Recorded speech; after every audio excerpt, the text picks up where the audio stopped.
Australia, England, ভারতের মতো cricket জায়ান্টরা তাদের ক্রিকেটারদের স্কিল উন্নয়নের জন্য ব্যবহার করে একটি বিশেষ ল্যাব, যাকে বলা হয় পারফরম্যান্স অ্যানালাইসিস সেন্টার।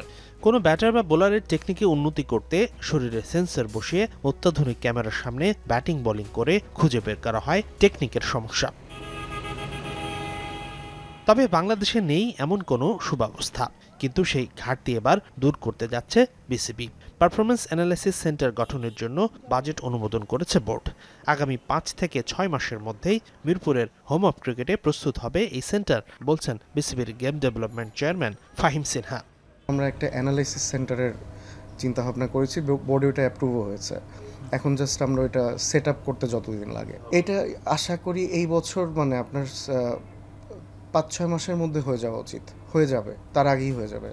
আপাতত বিসিবির ইনডোরে সেট আপ করা হবে এই সিস্টেম। থাকবে ১১ থেকে ১২টি ব্যয়বহুল ক্যামেরা। তবে এই অ্যানালিস্ট সেন্টার কেবল জাতীয় দলের জন্যই নয়, এইচপি টাইগার্স অনূর্ধ্ব ১৯ দলের ক্রিকেটাররাও ব্যবহার করতে পারবেন। আমার মনে হয় আপনার স্পোর্টস সায়েন্স এবং বায়োমেকানিক্সটা হচ্ছে ভবিষ্যৎ। আমরা ওই জায়গাটা একটু পিছিয়েছি, বাট কাভার করতে পারবো না যে ওইটা আমি বিশ্বাস করি না। ১১-১২টা ক্যামেরা থাকবে, যেটার মাধ্যমে আপনার প্লেয়ারদের উইকনেস বা স্ট্রেংথ নিয়ে আপনার ডিসকাশন করতে পারবে বা ম্যাচ প্ল্যানিং করতে পারবে। মানে ইন্ডিভিজুয়াল প্লেয়ারদের নিয়ে যে প্ল্যানিংটা করে, একদম আপনার 19 থেকে শুরু করে ন্যাশনাল টিম পর্যন্ত সব প্লেয়াররাই ওখানে সুযোগ পাবে। তবে বিসিবির ভবিষ্যৎ পরিকল্পনা আরও বড় পরিসরে কাজ করা।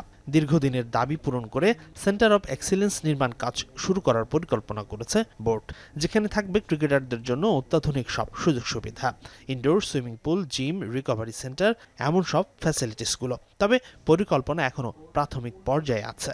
সেন্টার অফ এক্সিলেন্স নিয়ে আমরা কথা বলছি, ওই প্রজেক্টটা এখনও আমরা গুছিয়ে উঠতে পারি নাই, বাট ধরেন আপনার আরেকটু অ্যাডভান্স ট্রেনিং ফ্যাসিলিটিস, আপনার বায়োমেকানিক্স ল্যাব, এই ধরনের জিনিসপত্র আমরা ইমপ্লিমেন্ট করব।